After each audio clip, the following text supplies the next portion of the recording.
নমস্কার, কেমন আছেন সবাই? এই যে ভিডিওটি দেখছেন, ভিডিওটি ছিল গত বছর মানে 2024 সালের 14 ফেব্রুয়ারি।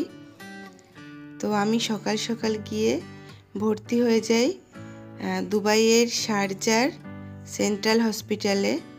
ওই দিন সকালে আমার সিজারের ডেট ছিল, সে মতো সেদিন একদম সকালে গিয়ে আমি ভর্তি হয়ে যাই।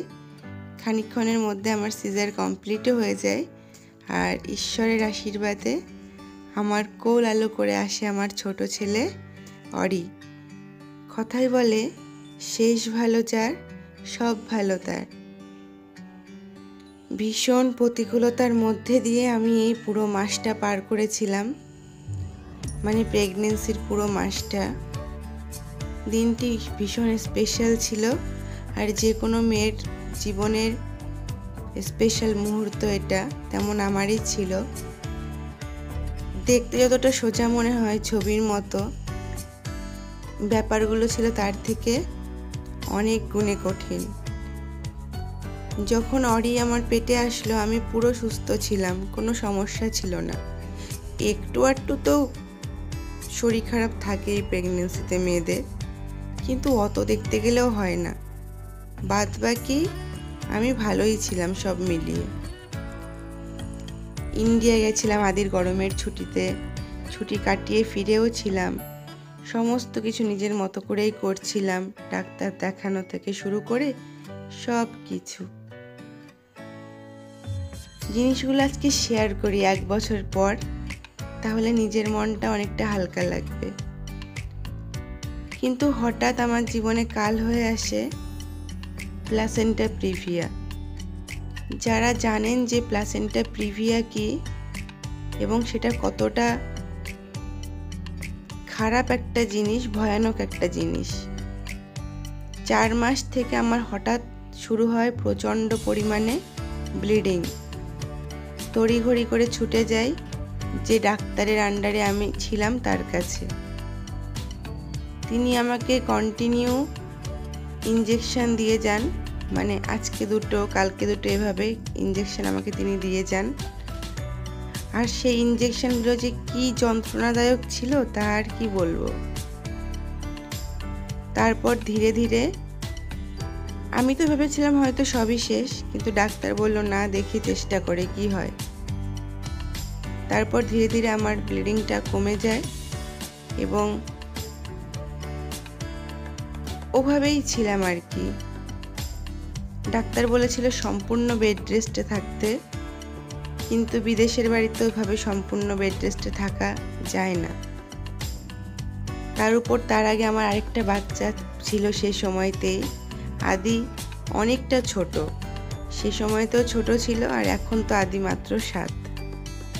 তো আদি তখনও অনেক ছোট।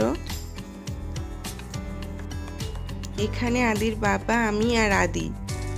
তো ওর বাবার কাজে বেরোনো, কাজ থেকে ফেরা, এসবের মধ্যে ওই অবস্থাতেও আমার আদিকে স্কুল বাস থেকে নেওয়া, কাজকর্ম করা, সমস্ত কিছুই করতে হয়েছে। মিথ্যে কথা বলবো না, আদির বাবা প্রচণ্ড পরিমাণে হেল্পফুল ছিল বলেই আমি এত সমস্যার মধ্যে দিয়েও সব কিছু ঠিকঠাক পার করে আসতে পেরেছিলাম। এখনো বলতে গেলে গলাটা ভারী হয়ে আসে।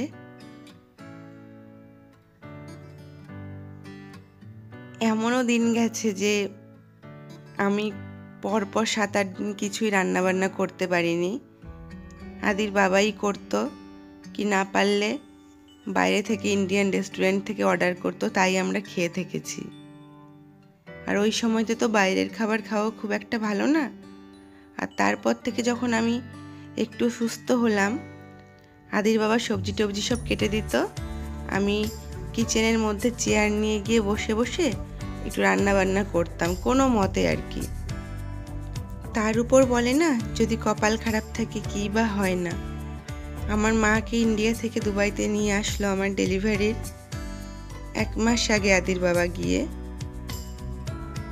ওই 1 মাস থেকে একটু বেশি সময় আগে গিয়ে নিয়ে এলো, কিন্তু আমার মা আসার 17 দিনের মাথায় আমার বাবার স্ট্রোক করে।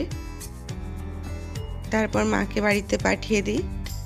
মা যতদিন ছিল ততদিন কোনো টেনশন ছিল না, মনে একটা জোরও ছিল যে মা আছে। কিন্তু ওই কপাল খারাপ থাকলে যা হয়, মা চলে গেল, তারপর আবার জানা তাই। কিন্তু আমার মনের জোর ছিল প্রচণ্ড প্রচণ্ড প্রবল। ভাবতাম আমি পারবই, কেন পারবো না। তারপর টুকটাক টুকটাক সমস্ত কিছু নিজে সামলে যেদিন ডাক্তার দিয়েছিল সেদিন ভর্তি হয়ে আমার অরি এই পৃথিবীতে চলে আসে। তো কথাই বলে, শেষ ভালো যার সব ভালো তার। আমার হরির আশীর্বাদ ছিল, আমার ভগবানের আশীর্বাদ ছিল বলে সব ঠিকঠাক ছিল। আর এই অরি দেখুন শুয়ে আছে। এই দিনটি ছিল 17ই ফেব্রুয়ারি। আমাকে ডাক্তার ছুটি দিয়ে দিয়েছিল। 16 তারিখে আমি চলে এসেছিলাম বাড়িতে, কারণ দুবাইতে যেদিন সিজার হয় সেদিনই হাঁটায়, তার একদিন পরেই ছুটি দিয়ে দেয়। এক গাদা পেন কিলার অ্যান্টিবায়োটিক দিয়ে বলে এবার বাড়িতে যাও, বাড়ি গিয়ে থাকো। এখানে একদম অত উতুপুতু করে না, 3-4 দিন পরে ওঠায় না, দিনের দিনই উঠিয়ে দেয়। প্রচণ্ড যন্ত্রণায় হাঁটা যায় না, তাও হাঁটতে হয়। তার উপর ওর বাবা প্রচণ্ড হেল্পফুল ছিল বলেই আমি সম্পূর্ণ জার্নিটা ঠিকঠাক পার করতে পেরেছিলাম, এবং অরিবাবুও সুস্বাস্থ্য নিয়ে পৃথিবীতে আসতে পেরেছিল। তো আজকে আমার অরির দেখতে দেখতে 1 বছর পূর্ণ হয়ে গেল। সবাই অরিকে আশীর্বাদ করবেন, ও যেন মানুষের মতো মানুষ হতে পারে, গুরুজনদের প্রতি ভক্তি এবং 10-এর কাজে আসতে পারে, এবং অরি যেন ওর বাবার মতো একজন মানুষ তৈরি হয়। কারণ সব কিছু ভালোর সাথে সাথে ভালো মানুষ হওয়াটাও কিন্তু ভীষণ জরুরি। আর এখন আমার অরি একটু একটু করে হাঁটতে শিখেছে। আজকে ওর জন্মদিন, ও যেন খুব ভালো থাকে। মা হিসাবে ঈশ্বরের কাছে এটাই প্রার্থনা, আমার সন্তান ভালো থাকুক, সুস্থ থাকুক, সবসময় হাসি খুশি থাকুক। সবাই ভালো থাকবেন। এই ছিল আমার একটি ছোট্ট ভিডিও।